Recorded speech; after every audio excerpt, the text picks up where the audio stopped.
একটা কথা হচ্ছে কি, কোনো ছেলে যদি সত্যিকারের মানুষ হয়ে বাড়িতে আসে, ছোট্ট করে বাজাবে, ছোট্ট করে, কোনো ছেলে যদি মানুষ হয়ে বাড়িতে আসে, দেখবেন কারোর ভালো লাগুক বা না লাগুক, মায়ের কিন্তু চোখে জল এসে যাবে। এটা প্রত্যেকটা মা বাবার একেবারে অন্তরের খবর।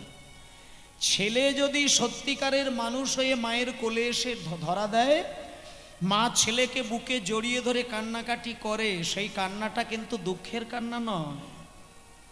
সন্তান মানুষ হলে মা বাবা কাঁদে, সেটা হচ্ছে মা বাবার কাছে একটা পরমানন্দের সংবাদ। প্রত্যেকটা মা কিন্তু ছেলেকে মানুষ হলেই কিন্তু বুকে জড়িয়ে ধরে কাঁদে।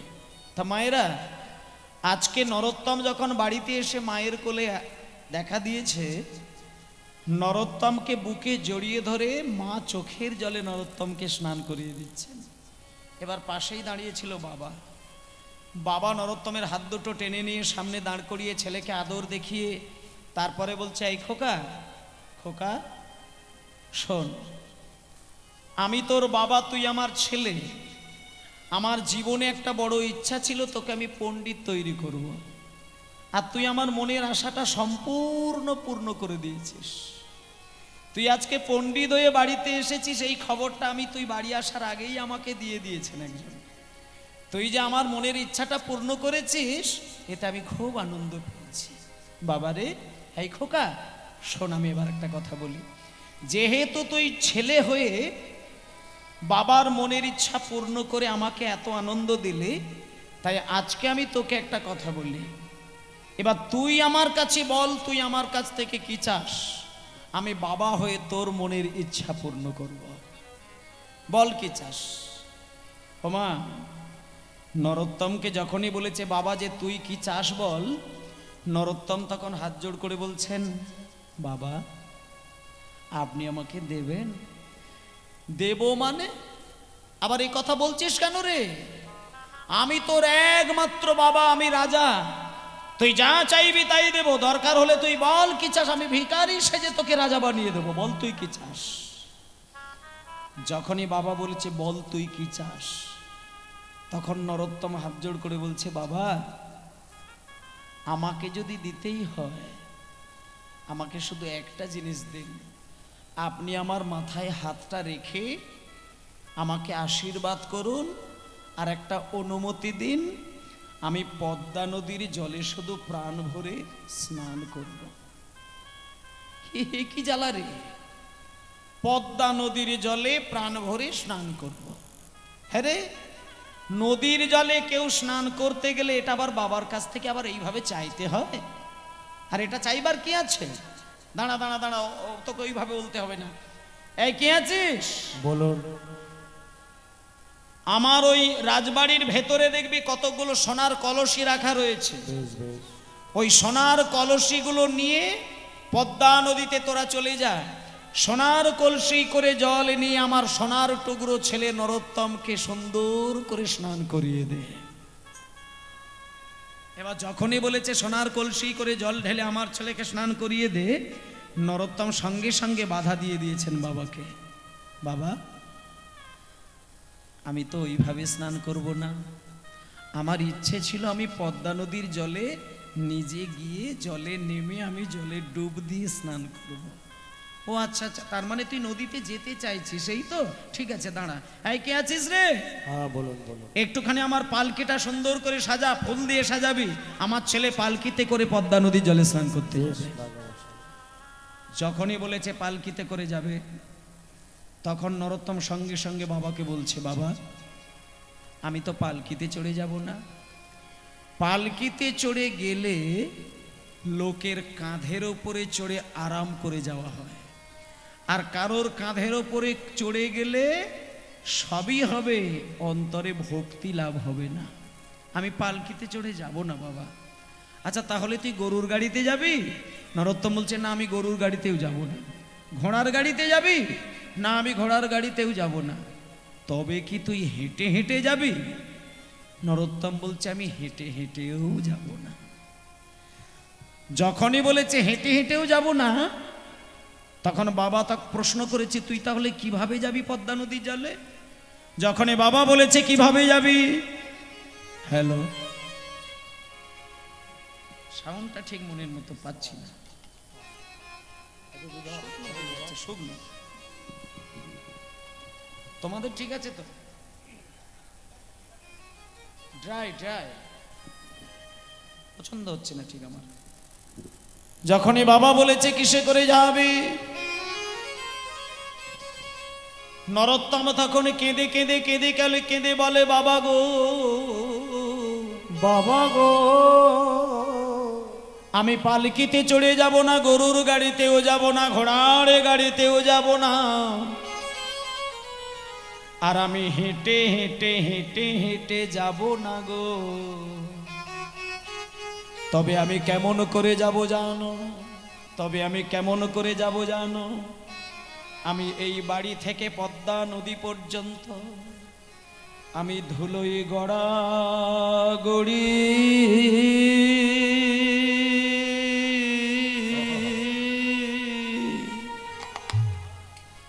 গড়াগড়ি দিয়ে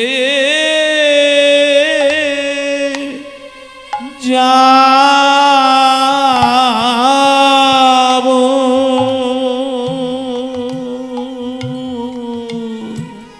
নিতাই গৌর হরি হরি।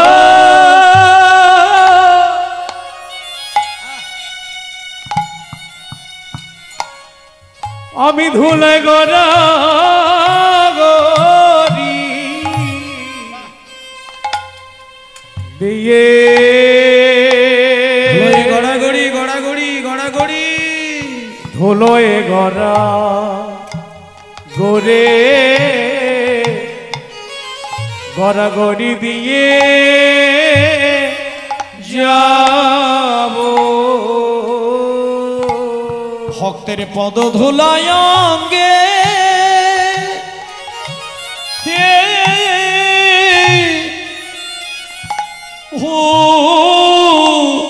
শান করে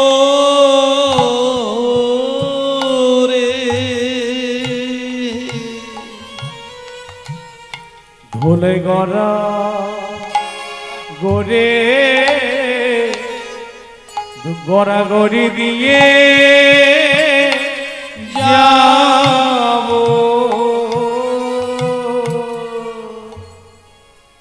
6 বছরের ছেলেটা যখন বাবাকে এইরকম একটা অনুরোধ করেছে যে আমি রাস্তার ধুলোর মধ্যে গড়াগড়ি দিতে দিতে দিতে দিতে আজকে যাব, আমি কোনো কিছু ভাবেই যাব না, তখন বাবার বুকের ভেতরটা একটু আঘাত লাগলো বটে, কিন্তু ছেলেকে অনুমতি দিতে বাধ্য হলেন।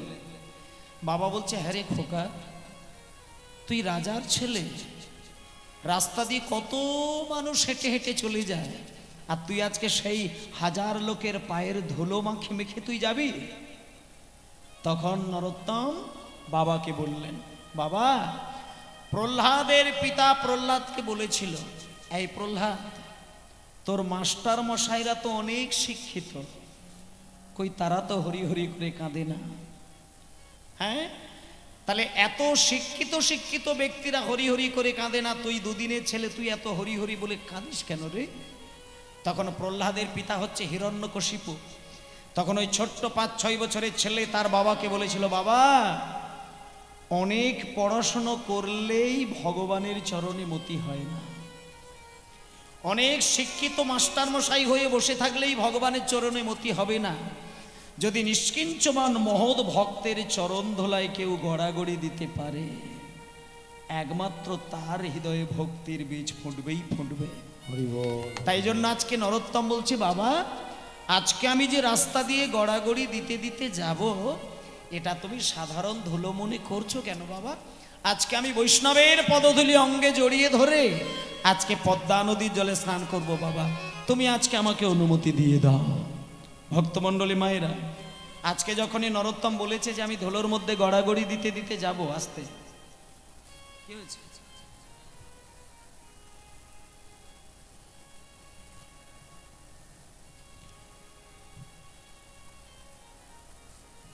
যখনই বলছে যে ধুলোর মধ্যে গড়াগড়ি দিতে দিতে যাব, তখন আজকে বাবা বলেছে, ঠিক আছে, আমি অনুমতি দিয়ে দিলাম, আমি তোকে অনুমতি দিয়ে দিলাম, আর 2 জন প্রহরীকে ঠিক করে দিলাম।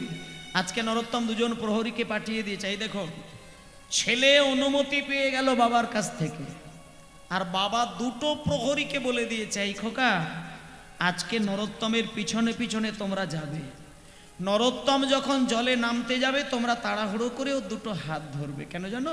আমার ছেলে কোনোদিন পদ্মা নদী দেখেনি, ও কোনোদিন জলে নামেনি। যখন ও জলে নামবে তোমরা একটুখানি নরোত্তমের হাতটা ধরবে, ছেলের যেন কোনো ক্ষতি না হয়ে যায়। এই বলে মায়েরা নরোত্তম গড়াগড়ি দিতে দিতে আপন বেগে চলেছে পদ্মা নদীর জলে, আর দুইজন প্রহরী নরোত্তমকে দেখার জন্য পিছনে পিছনে যাচ্ছেন। এবার গড়াগড়ি দিতে দিতে দিতে দিতে যখন পদ্মা নদীর একেবারে ঠিক জলের কাছে এসে দাঁড়িয়েছে, নরোত্তম মনে মনে ভাবল, আমি যদি নদীর জলে নামতে যাই তাহলে তো আমার প্রথমেই তো নদীর জলে পাটা দিতে হবে, আর আমি যদি প্রথমেই পা দিয়ে দিই জলে তাহলে তো পদ্মা মায়ের মাথার ওপরেই পা তুলে দিলাম। না না না না না না, পা প্রথমে আমি জলে স্পর্শ করব না, আমি বরং প্রণাম করে নেব আগে পদ্মা মাকে। এই বলে মাগো যখনই ওই 6 বছরের ছেলেটা পদ্মা মাকে শুয়ে পড়ে প্রণাম করতে গেলেন, সঙ্গে সঙ্গে কি হলো? যেই প্রণাম করতে গেছে নরোত্তমের মাথাটাতে পদ্মা নদীর জলের হালকা ঢেউ এসে ছুঁয়ে গেছে। আর যা না নরোত্তমের মাথাটা পদ্মার জলে ছুঁয়ে গেল। এবার মায়েরা মনে করে দেখুন, অনেকগুলো বছর আগে চৈতন্যদেব একেবারে প্রতিশ্রুতিবদ্ধ হয়ে বলে গিয়েছিলেন যে নরোত্তমের একটা ক্ষমতা থাকবে, তোমার জল স্পর্শ হলে তোমার নদীর ঢেউ যে গতি ছিল তার 100 গতি 100 গুণ বেড়ে যাবে। আজকে হলো সেই জায়গা। যখনই প্রণাম করতে গিয়ে জলটা এসে হালকা মাথাতে ছুঁয়েছে, প্রণামের ছলে জলে পরশ করিল হরিবল, প্রণামের ছলে জলে পরশ করিল, প্রণামের ছলে জলে পরশ করিল, প্রণামের ছলে জলে পরশ করিল। আর তখনই পদ্মা নদী তরঙ্গ বাড়িল, তখনই পদ্মা দেবী তরঙ্গ বাড়িল, তখনই পদ্মা নদী তরঙ্গ বাড়িল। হরি হরি বল।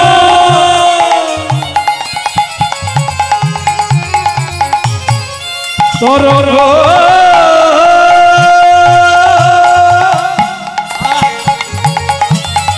তরঙ্গ বাড়িল রে,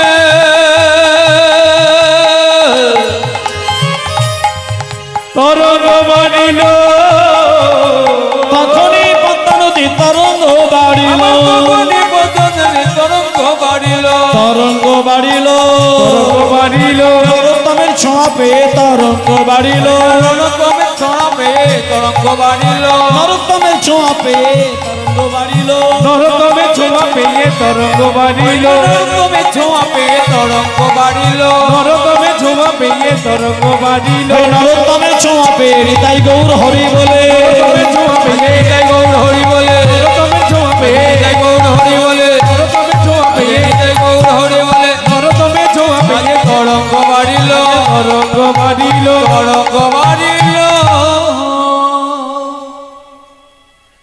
নরোত্তম যখন প্রণাম করতে গেছে, হালকা করে যখন জলটা ছুঁয়েছে নরোত্তমের মস্তকে, নরোত্তমকে কিন্তু সেকেন্ড ঘুরতে দিল না, ভাবতে কোনো সময় দিল না।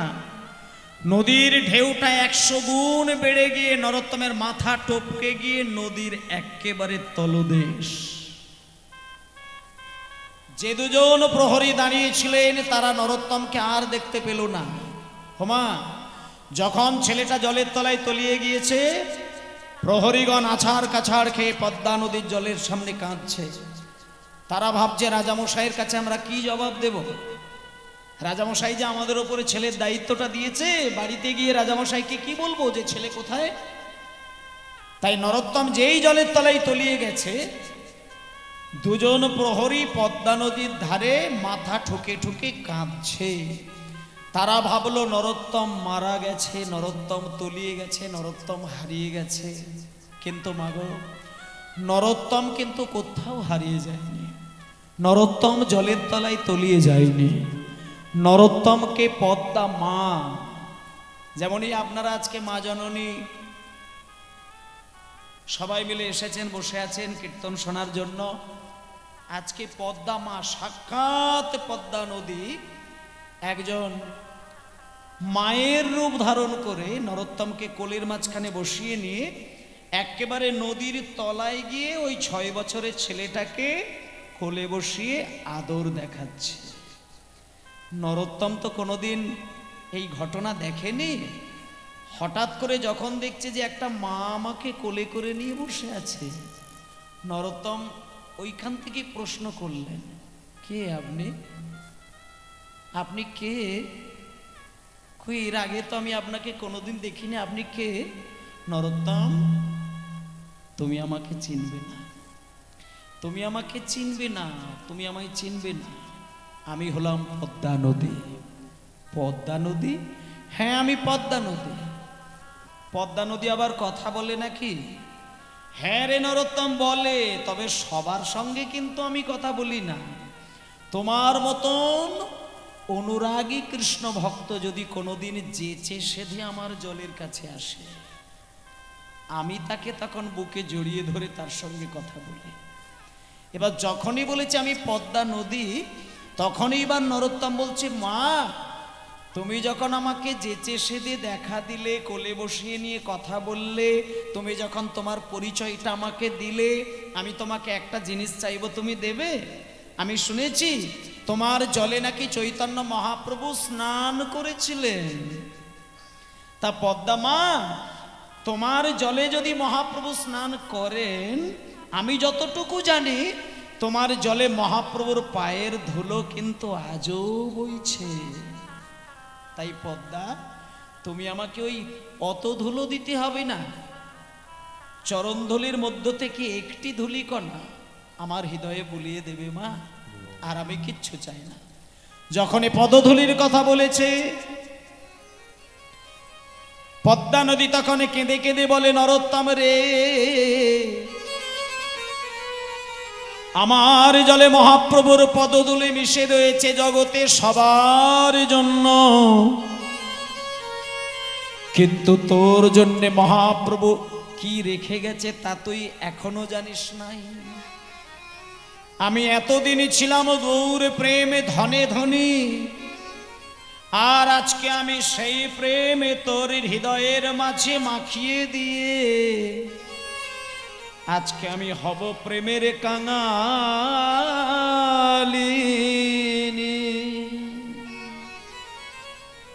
মায়েরা, নরোত্তম রাজার ছেলে দেখতে এত মিষ্টি হয়েছে, কেউ যদি নরোত্তমকে সামনে থেকে দেখে, মুখটা ঘুরিয়ে নিয়ে কেউ যেতে পারেন না। মানে দেখতে ভারী সুন্দর, তবে নরোত্তমের গায়ের রংটা কিন্তু ফর্সা নয়। নরোত্তমের গায়ের রংটা একটু কালো, কৃষ্ণবর্ণের ছিল।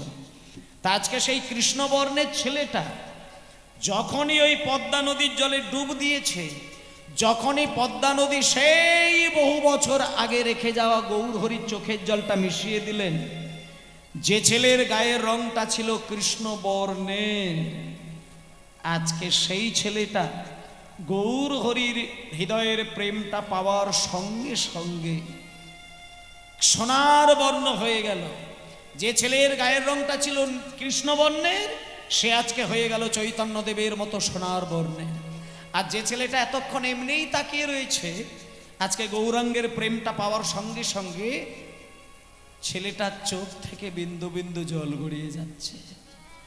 এইবার পদ্মা নদী বলছে, নরোত্তম, এখানে আর তুমি থেকো না, চলে যাও, চলে যাও। আমার জলে কেউ যদি আসে, সঙ্গে সঙ্গে তারা বিদায় নেয়। আমার কোলে এতক্ষণ থাকা যায় না নরোত্তম, এইবার তুমি চলে যাও, তোমার পিতামাতা আশা পথে নয়ন দিয়ে বসে আছে। আজকে মায়েরা, নরোত্তমকে জলের ওপরে তুলিয়ে দিলেন সেই চৈতন্যের প্রেমটা দেওয়ার সঙ্গে সঙ্গে। এইবার যখনই নরোত্তমকে জলের ওপরে ঠেলে দিয়েছে পদ্মা মা, জল থেকে মাথাটা উঠল, তারপরে একটু একটু করে নরোত্তম দেহটা উঠছে, পা বাড়িয়েছে, নদী থেকে উঠেছে।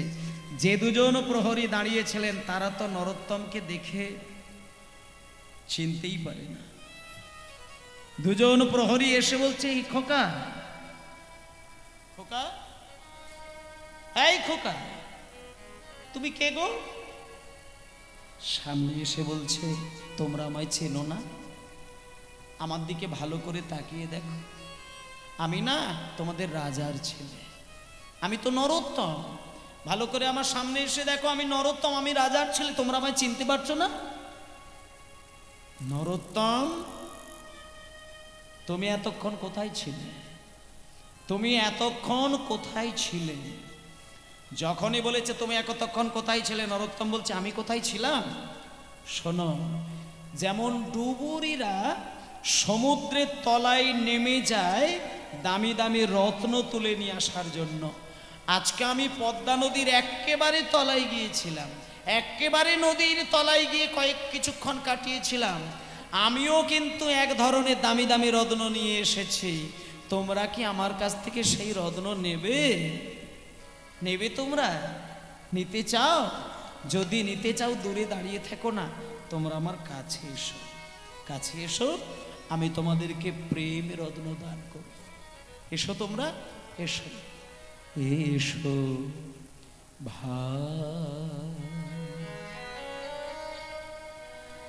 গান গা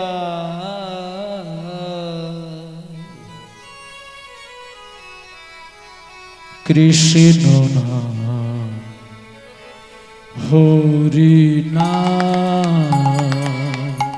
এসো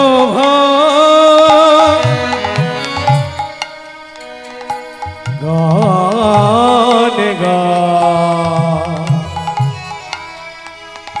কৃষ্ণ নাম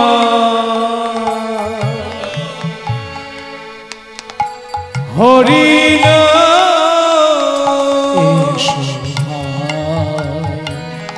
গান গায় কৃষ্ণ হরি নাম। এসো ভাই নাম গায় কৃষ্ণ নাম হরি নাম। চরাচরে বল হরি, চরাচরে বল হরে, চরাচরে বল হরি, চরাচরে বল হরি, বল নাম মধুর নাম কৃষ্ণ নাম হরি নাম। চরাচরে বল হরে, বলো মধুরী নাম কৃষ্ণ নাম হরি নাম। গান গায় কৃষ্ণ নাম হরি নাম। এসো ভাই নাম গায় কৃষ্ণ নাম হরি নাম। এসো ভাই আমি গাই কৃষ্ণ নাম হরি নাম।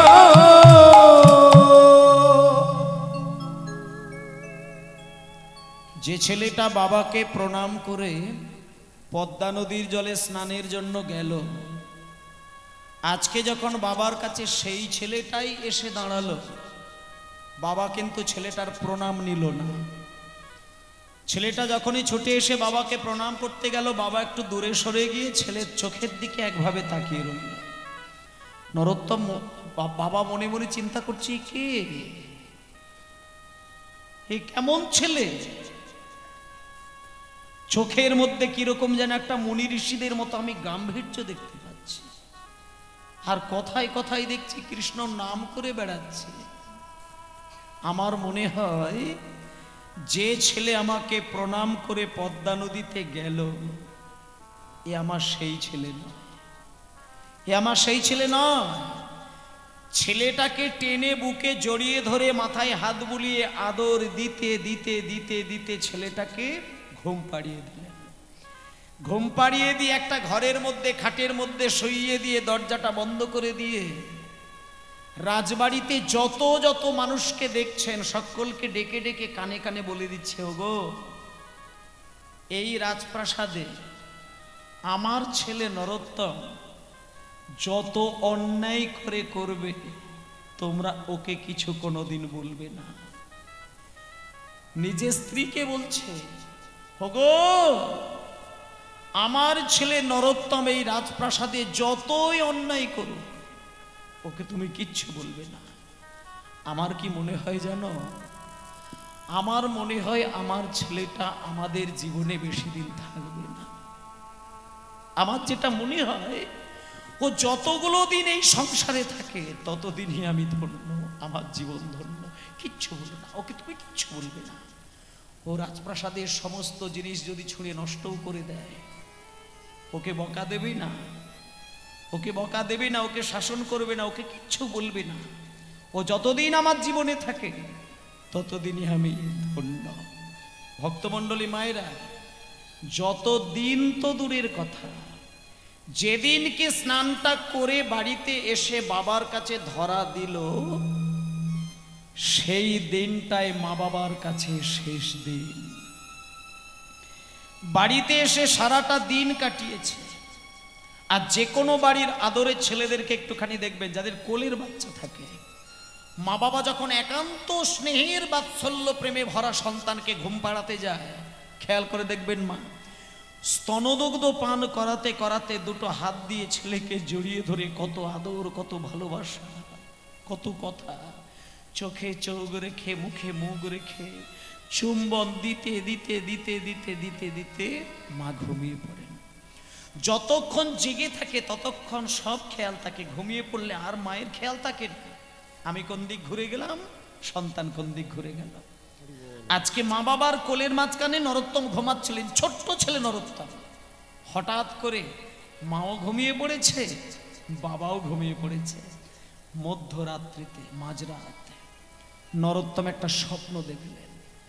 স্বপ্নের মধ্যে দেখতে পেল কোগড়ানো কোগড়ানো মাথার চুল, গলায় তুলসী কাঠের মালা, লম্বা লম্বা দুটো নয়ন, লাল পেড়ে পাটের ধুতি, হাত দুটো উপরের দিকে তোলা, ললাটে তিলক।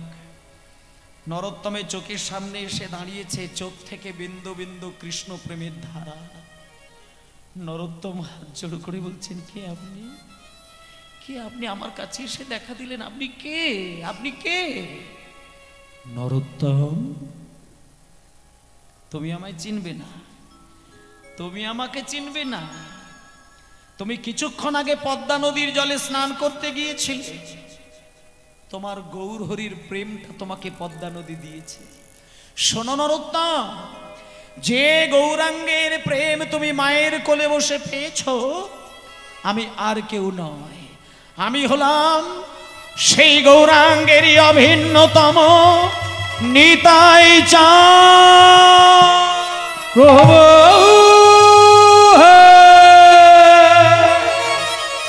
প্রভু হে প্রভু হে।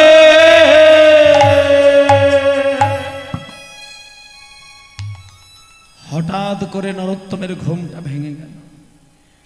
ঘুম ভেঙে গিয়ে সঙ্গে সঙ্গে দেখলো মা বাবা দুজন ঘুমে একেবারে অচেতন। ও মায়েরা, বাড়ির ছেলে মেয়ে মা বাবাকে খুব ভালোবাসে, কিন্তু এটাও সত্য, মাগো বাড়ির পুত্র সন্তান, বাড়ির কন্যা সন্তান, যে বাড়িতে দেখবেন ছেলে মেয়ে দুই আছে, মা বাবার আপনারা খেয়াল করে দেখবেন, বাড়ির পুত্র সন্তান যারা হয় তারা বাবাকে খুব ভালোবাসেন, কিন্তু বাবার থেকে ছেলেগুলো মাকে বেশি ভালোবাসেন। আর বাড়ির যারা কন্যা সন্তান হয় তারা মাকে যতটা ভালোবাসে তার থেকে বাবার উপরে অনেক গুণ বেশি মায়া, ভালোবাসা। আজকে নরোত্তম ছোট্ট ছেলে, 6 বছর বয়স, বাবাকে খুব ভালোবাসে, কিন্তু বাবার থেকে মায়ের প্রতি নরোত্তমের টানটা অনেক গুণ বেশি। যখনই মাঝরাত্রিতে নরোত্তমকে দেখতে পেল, নরোত্তম স্বপ্নের ঘরে স্বয়ং নিত্যানন্দকে দেখলেন। নিত্যানন্দ স্বপ্নের ঘরে নরোত্তমকে বলছে, নরোত্তম আমি নিতাই চাঁদ, আমি তোমাকে দেখা দিতে এসেছি একটা সংবাদ দেবার জন্য। নরোত্তম, আজকে তুমি গৌর হরির প্রেম পেয়ে মা বাবার কোলের কাছে ঘুমাচ্ছ, আর তুমি মা বাবার কাছে থেকো না, আর তুমি রাজবাড়িতে ঘুমিয়ে থেকো না, আর তুমি সোনার পালঙ্কে ঘুমিয়ে থেকো না। তুমি যদি আরো কৃষ্ণ প্রেম পেতে চাও, তুমি চলে এসো আমার সঙ্গে, চলে যাব প্রেমের রাজ্য বৃন্দাবন ধামে। নিতাই গৌর প্রেমানন্দে হরি বল হরি বল। সঙ্গে সঙ্গে নরোত্তমের ঘুম ভেঙে গেল। এবার দেখুন মা, নরোত্তমের ঘুমটা যেই ভেঙেছে, নরোত্তম দেখল গভীর রাত, মধ্যরাত। হঠাৎ করে নরোত্তম ঘুম থেকে উঠেই মায়ের দিকে তাকিয়েছে, দেখলো মা অঘরে ঘুমাচ্ছে। তারপরে বাবার দিকে তাকিয়ে দেখলো বাবাও ঘুমাচ্ছে। মনে মনে ভাবলো, আমি মা বাবাকে যদি ডেকে দিয়ে বলি যে আমি বৃন্দাবনে যাব, মা বাবা আমাকে যেতে দেবে না। আর আমি যদি বৃন্দাবনে না যেতে পারি, আমি কৃষ্ণের প্রেম তো আর পাবো না, আমাকে যেতে হবে, আমাকে বৃন্দাবন চলে যেতে হবে, আমি ঘরে থাকবো না, আমার এই রাজবাড়ি ভালো লাগে না, আমি এক্ষণে বেরিয়ে যাব। এই বলে ঘুমন্ত পিতামাতাকে প্রণাম করে ছোট্ট ছেলে নরোত্তম মধ্যরাত্রিতে চিরতরে বিদায় নিয়ে নিলেন। ঘুমিয়েছিলেন মা বাবা। নরোত্তম প্রথম যে কাজটি করল, জন্মভূমির ধুলোটাকে শেষবারের মতো মস্তকে বুলিয়ে নিলেন। তারপরে বাবাকে প্রণাম করলে, তারপর মা ঘুমিয়েছিলেন, মায়ের চরণে হালকা করে হাতটাকে রেখে ছেলেটা বেরিয়ে যাচ্ছে। মাগো আমি চলে যাই, ও মা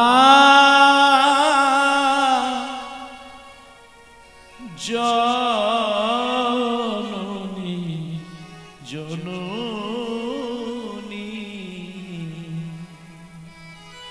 আমায় দাও গো বিদায়, আমি চলে যাই।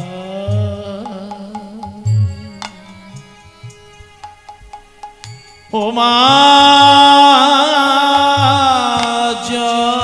জননী জননী,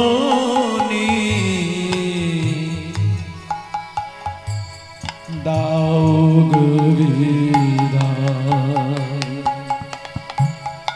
ও মা জননী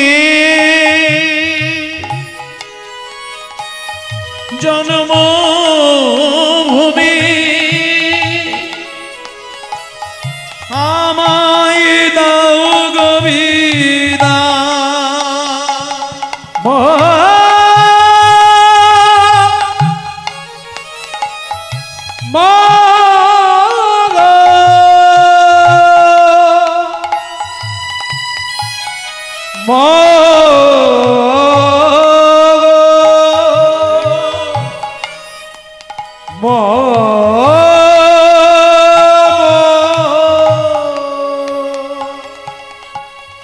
মাগো আমি চলে যাই,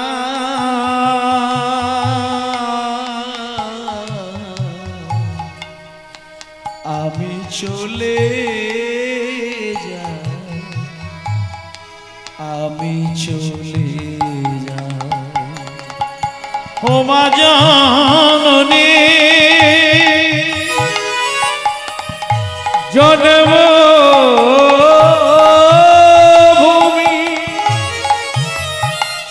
আমারি দাও গো বিদায়। মাগো আমি চলে যাই,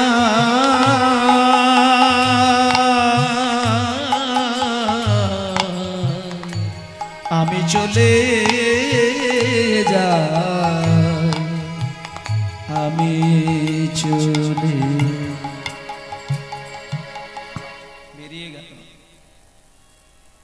রাজামশাই রাজ সর্বস্ব ত্যাগ করে জন্মভূমির মাটি সারাটা জীবনের জন্য মস্তকে বুলিয়ে নিয়ে মা বাবাকে প্রণাম করে ছেলেটা চিরতরে বিদায় নিয়ে নিলেন। ও মায়েরা, রাজবাড়ি থেকে মধ্যরাত্রিতে বেরিয়ে গিয়ে দিনের পর দিন ছুটছে বৃন্দাবন, কোথায় বৃন্দাবন, কোথায় বৃন্দাবন, কোথায় বৃন্দাবন। দিনের পর দিন, রাতের পর রাত ছুটতে ছুটতে ছুটতে ছুটতে মাসখানে বেশ কিছু কয়েকটা দিন পার হয়ে গেল। হঠাৎ দেখা গেল নরোত্তম পৌঁছে গিয়েছে বিহার। মাঝখানে অনেকগুলো মাস কেটে গেল। বিহার পর্যন্ত পৌঁছে গিয়ে বিহারের একটা ঘন জঙ্গলে, গভীর জঙ্গলে নরোত্তম পথ চলতে চলতে আছাড় খেয়ে অজ্ঞান হয়ে মাটিতে পড়ে গেল। কিন্তু বাবা, যে পথ দিয়ে মানুষ যায় না সেই পথ দিয়ে নরোত্তম যেতে যেতে যখন অজ্ঞান হয়ে আছাড় খেয়ে ছেলেটা মাটিতে পড়ে গেছে, ভাগ্যটা ভালো ছিল। হঠাৎ করে সেই শুভক্ষণে একটা ব্রাহ্মণ যাচ্ছিলেন। ব্রাহ্মণ যেতে যেতে যখন নরোত্তমকে দেখতে পেয়েছে, সঙ্গে সঙ্গে নরোত্তমের দেহটাকে তুলে নিয়ে কোলের ওপরে বসিয়ে হাতের ওপরে নরোত্তমের মাথাটাকে রেখে একটু জলের ছিটে দিয়ে জ্ঞান ফিরিয়ে দিচ্ছে। নরোত্তম, নরোত্তম, নরোত্তম, বাবা ওঠো, বাবা ওঠো, একটু দেখো, আমাকে দেখো। নরোত্তম, কে কে কে আপনি? কে আপনি? আরে আমি এই গ্রামের একজন ব্রাহ্মণ, আমাকে তুমি চিনবে না? আমি এই গ্রামেরই মানুষ, আমি একজন ব্রাহ্মণ। আমি রাস্তা দিয়ে যেতে যেতে হঠাৎ তোমাকে দেখতে পেয়েছি, তাই তোমাকে আমি তুলে তোমার জ্ঞানটা ফিরিয়ে দিচ্ছি। নরোত্তম বলছে, আপনি এই গ্রামের ব্রাহ্মণ? আপনি এই গ্রামের ব্রাহ্মণ, কিন্তু আমি তো এই গ্রামের ছেলে নই। তাহলে ঠাকুর মশাই, আমি তো এই গ্রামের ছেলে নই, আপনি আমার নামটা জানলেন কি করে? যখনই বলেছে আমি এই গ্রামের ছেলে নই, আমার নামটা জানলেন কি করে? সঙ্গে সঙ্গে ঠাকুর মশাই কথাটা ঘুরিয়ে দিয়েছে। ঠাকুর মশাই বলছেন, নরোত্তম,